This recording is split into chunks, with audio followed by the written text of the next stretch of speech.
Salut à tous, c'est Audrey, j'espère que vous allez tous très bien. Aujourd'hui, je vais vous montrer comment réaliser la recette du granola maison.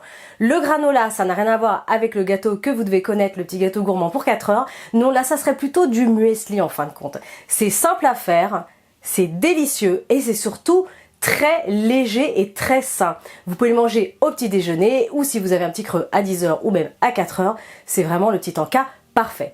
Allez, je vous montre ma version aujourd'hui. Toutes les étapes en vidéo, c'est parti! Je vous laisse ici la liste des ingrédients et à retrouver en descriptif sous cette vidéo. On va commencer cette recette en plaçant les amandes, les noisettes et les noix de pécan dans un petit sac de congélation, un petit ziploc. Vous le fermez et vous allez tout simplement venir tapoter avec un rouleau à pâtisserie par exemple. Ou alors si vous le souhaitez, vous pouvez légèrement les broyer avec un blender. Enfin voilà, il y a plusieurs méthodes. Mais le principe c'est de ne pas tout écraser. Il faut qu'il reste certains fruits entiers, d'autres voilà, écrasés ou un petit peu plus réduits en poudre. Vous placez tout ça dans un grand saladier avec les flocons d'avoine complets. Ensuite, dans une petite casserole, on va tout simplement venir réchauffer tout doucement le miel pour qu'il devienne bien liquide et qu'on puisse bien le répartir ensuite dans la préparation avec l'avoine complet et les fruits. Allez, on mélange rapidement les ingrédients secs. Ensuite, on va venir verser le miel chaud sur le dessus et vous allez tout simplement mélanger à la cuillère pour vraiment bien répartir chaque petit morceau d'amande, de noisette et de noix de pécan avec les flocons d'avoine, que tout soit bien collé ensemble. À cette étape-là, vous pouvez ajouter, si vous le souhaitez, par exemple du gingembre en poudre ou alors un mélange de 4 épices, de la cannelle et voilà, d'autres épices que vous aimez. C'est à customiser selon vos goûts. Vous pouvez ajouter un petit peu plus de miel si vous le souhaitez, mais après, moi, je trouve que ça fait trop sucré. Ensuite, on va verser tout ça sur une plaque à pâtisserie avec un papier spécial cuisson et vous allez bien étaler pour que ça fasse une seule couche fine. On place tout ça au four à mi-hauteur à 150 degrés pendant 30 minutes, sachant que toutes les 10 minutes, vous allez le sortir et vous allez le retourner. Donc là, il y a une première cuisson de 10 minutes. On voit ça commence à être bien doré. Donc vous n'hésitez pas à casser votre granola, vous le retournez dans tous les sens.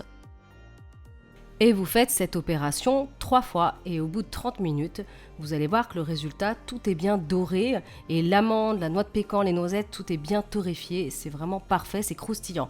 Vous laissez complètement refroidir à l'air libre et ensuite, vous allez pouvoir rebriser les morceaux à nouveau. Donc il y a des morceaux qui vont être des parties un peu plus poudreuses et d'autres où ça fait carrément des petits blocs. Vous les laissez tels quels, c'est juste mais parfait.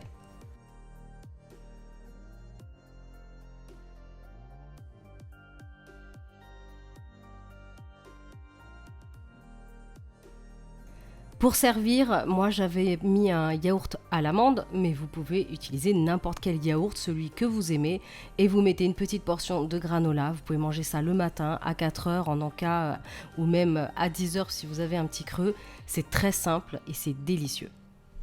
Voilà, donc le granola n'a pas fait long feu, j'ai partagé avec ma mère et on s'est juste fait régaler. Maxime a bien aimé aussi, Alex un peu moins.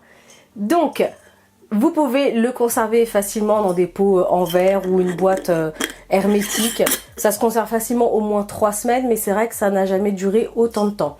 N'hésitez pas en tout cas à customiser cette recette, ça c'est un peu la version de base. Vous pouvez ajouter des épices, par exemple, je sais pas, du gingembre, des 4 épices, de la cannelle. C'est vraiment selon vos goûts, mais celui-ci, je trouve que c'est vraiment simple, rapide et c'est trop bon. C'est trop bon, voilà! N'hésitez pas à faire cette recette, en tout cas si vous la faites, hashtag Choc-Miel, je veux bien recevoir toutes vos photos sur les réseaux sociaux, ça fait très plaisir. N'hésitez pas bien sûr à mettre un pouce bleu pour m'encourager. Commentez cette vidéo, donnez-moi votre version de granola maison, ça m'intéresse aussi. Et si ce n'est pas encore fait, je vous invite bien sûr à vous abonner à ma chaîne. Moi je vous dis à très bientôt pour de prochaines vidéos très gourmandes. Salut!